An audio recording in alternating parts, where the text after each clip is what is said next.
Hello and welcome to my channel interior art. आज हम बहुत टाइम बाद मिल रहे हैं, तो कैसे हैं आप सब मुझको कमेंट करके ज़रूर बताइएगा।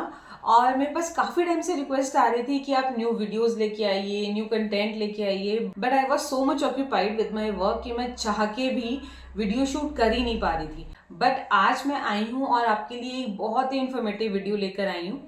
और ये जो वीडियो है ये सबसे ज़्यादा इम्पॉर्टेंट होने वाली है पेरेंट्स के लिए और स्टूडेंट्स के लिए। पेरेंट्स जो हैं वो बहुत ज़्यादा कंसर्न रहते हैं अपने बच्चों की स्टडीज़ के लिए, जिसके लिए वो उनको तो बार बार बोलते रहते हैं कि आप अपनी स्टडीज़ पे कंसंट्रेट कीजिए, आप ऐसे मत कीजिए, आप फ़ोन मत यूज़ कीजिए, आप अपना कंसंट्रेशन बढ़ाइए। लेकिन बच्चों का जो स्टडी पैटर्न होता है वो 80% डिपेंड करता है उनके स्टडी रूम का या उनके बेडरूम का वास्तु कैसा है। तो आज की वीडियो में जो मैं आपके साथ डिस्कस करने वाली हूँ वो ये होगा कि बच्चों का जो स्टडी एरिया है उसका वास्तुशास्त्र कैसा होना चाहिए, जिससे कि उनकी कंसंट्रेशन बढ़े, उनका फोकस बढ़े और उनको स्टडी से डिस्ट्रैक्शन ना हो।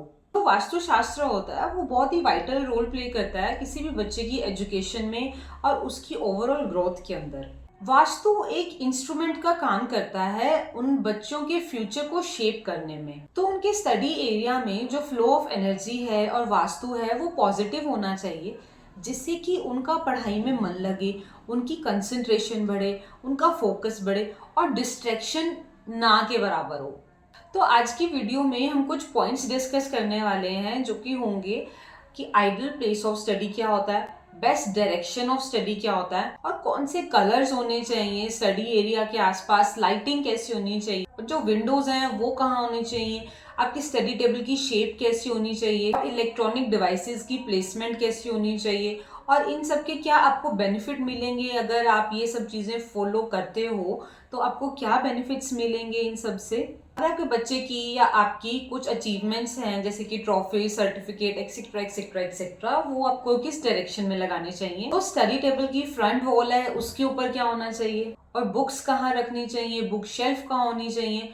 तो ये सब पॉइंट्स हम आज की वीडियो में डिस्कस करने वाले हैं, तो स्किप मत कीजिएगा, सारे पॉइंट्स को ध्यान से सुनिएगा, बिकॉज यही ऐसे पॉइंट्स हैं जिनसे कि आपके बच्चे का कंसंट्रेशन लेवल बहुत ज़्यादा बढ़ सकता है। तो सबसे पहला पॉइंट जो मैं आपके साथ डिस्कस करूंगी वो ये है कि ideal place of study. Study करने के लिए सबसे अच्छी डायरेक्शन वैसे तो ईस्ट को कहा जाता है, लेकिन जैसे ही सभी कोर्सेज एक जैसे नहीं होते वैसे ही एक स्पेसिफिक डायरेक्शन सभी कोर्सेज के लिए अप्रोप्रिएट नहीं होती। तो अगर आप सेकेंडरी स्कूल में हैं तो आपको अपने घर का या अपने रूम का नॉर्थ ईस्ट डायरेक्शन के अंदर अपनी स्टडी टेबल रखनी चाहिए और जब आप स्टडी करें तो आपका जो फेस है वो ईस्ट की साइड होना चाहिए। और अगर आप किसी कॉम्पिटिटिव एग्जाम की प्रिपरेशन कर रहे हैं या आप किसी प्रोफेशनल कोर्स में हैं तो आपके घर का या आपके रूम का जो नॉर्थ वेस्ट कॉर्नर है वहां पे आपका स्टडी टेबल होना चाहिए और आपका जो फेस है स्टडी करते हुए वो होना चाहिए नॉर्थ डायरेक्शन में। और एक सबसे इंपॉर्टेंट चीज इसमें ये आती है कि आपके स्टडी टेबल के आसपास कोई भी इलेक्ट्रॉनिक डिवाइसेस नहीं होने चाहिए, कोई भी मिरर नहीं होना चाहिए, बिकॉज इससे डिस्ट्रैक्शन होती है, फोकस खराब होता है, आपकी कंसंट्रेशन खराब होती है। तो नेक्स्ट हम बात करेंगे बेस्ट डायरेक्शन ऑफ स्टडी।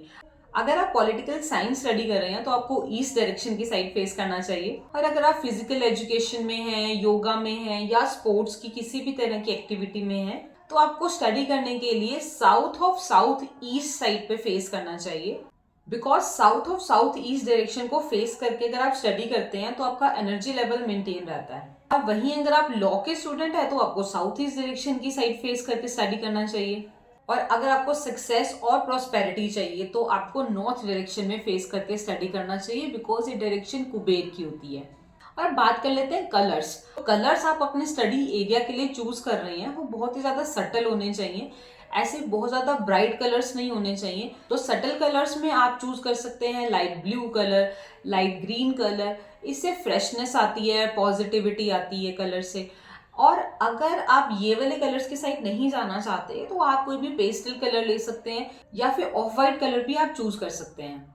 और इसमें कौन सा कलर ऐसा है जो आपको हाईली अवॉइड करना चाहिए, वो है red colour, because red colour aggression को रिप्रेजेंट करता है। तो आपको अपने स्टडी एरिया में रेड कलर को अवॉइड करना चाहिए। अब बात कर लेते हैं लाइटिंग की। लाइटिंग जो है आपके स्टडी एरिया के अंदर ना तो बहुत ज़्यादा ब्राइट होनी चाहिए, ना बहुत ज़्यादा डल होनी चाहिए। लाइटिंग एक अप्रोप्रिएट लाइटिंग रखिए जो कि आपकी आईज के लिए सूदिंग हो, कामिंग हो। जो लाइटिंग आप कर रहे हैं अपने स्टडी एरिया के लिए वो इस तरह से प्लेस कीजिए कि जो लाइट का एम हो वो नॉर्थ ईस्ट डायरेक्शन में हो। और अगर आपने कोई लैंप रखा हुआ है अपने स्टडी टेबल पे तो वो रखिए अपने लेफ्ट हैंड साइड पे। So the next point is Windows. आपके स्टडी टेबल के एग्जैक्टली सामने, एग्जैक्टली फ्रंट में कोई विंडो नहीं होनी चाहिए, बिकॉज इससे क्या होता है कि डिस्ट्रैक्शन बढ़ती है, आपका कंसंट्रेशन खराब होता है, फोकस खराब होता है, आपका ध्यान इधर उधर ज्यादा भटकता है, स्टडीज में कम रहता है। Now comes the shape of study table. वैसे तो आजकल बहुत सारे इरेगुलर शेप्स ट्रेंड में हैं, लेकिन अगर हम बात करें स्टडी टेबल की तो स्टडी टेबल या तो आप स्क्वायर लीजिए या आप रेक्टेंगुलर लीजिए, बिकॉज यही दो शेप्स ऐसी हैं जो कि आपके कंसंट्रेशन को बढ़ाएगी, आपके फोकस को बढ़ाएगी। अगर आप कोई भी इरेगुलर शेप की स्टडी टेबल खरीद लेते हैं वो आपके कंसंट्रेशन को खराब करेगी।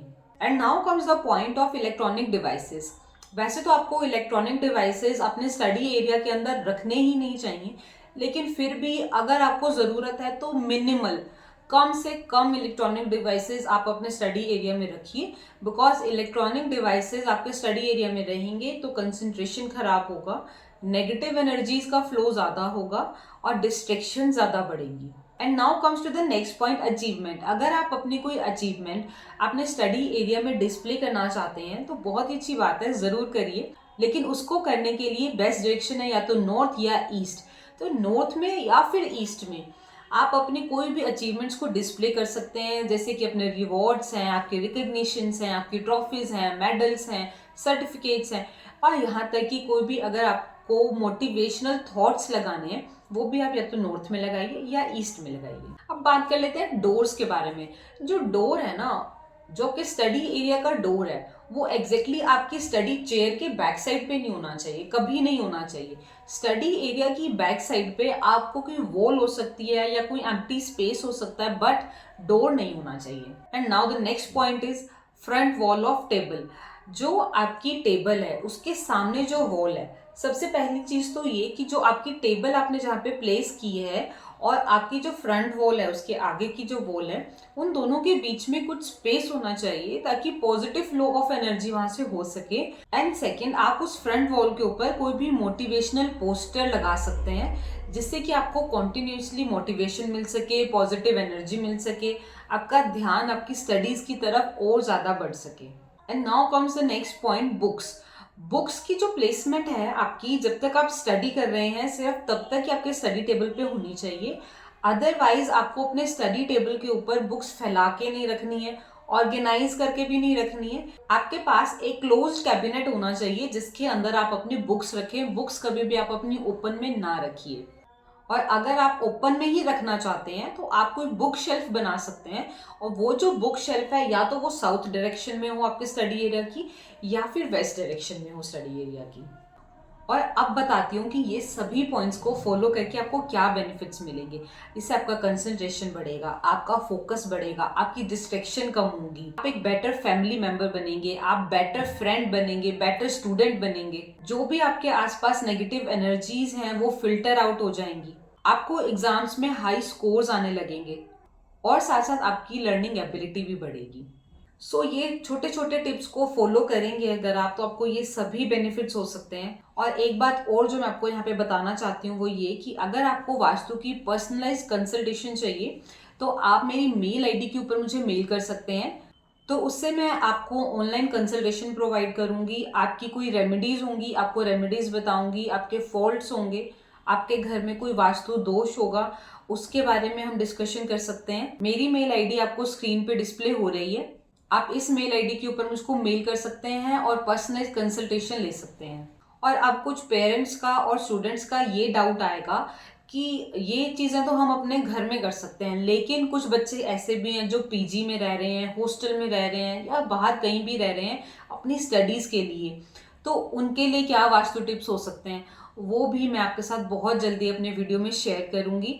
और अगर आपको वो वाली वीडियो देखनी है तो आपको मेरे चैनल को सब्सक्राइब करना पड़ेगा, बेल आइकन को प्रेस करना पड़ेगा, जिससे कि आपको नोटिफिकेशन मिल सके और भी ऐसी बहुत सारी वीडियोस मैं आपके लिए लाती रहूंगी। और अगर आपको मेरी ये वाली वीडियो अच्छी लगी हो तो इसको लाइक ज़रूर करिए और सभी वास्तु टिप्स को फॉलो करिए। और सबको नहीं कर सकते तो जितने मैक्सिमम आप फॉलो कर सकते हैं उतने मैक्सिमम आप फॉलो करिए, आपको रिजल्ट्स 100% मिलेंगे। और जब आपको विजिबल रिजल्ट्स आने लगे तो मुझे नीचे कमेंट करके ज़रूर बताइए कि आपको कितना बेनिफिट हुआ। मैं मिलती हूँ आपके साथ अपनी नेक्स्ट वीडियो के अंदर। Till then stay tuned to my channel interior art.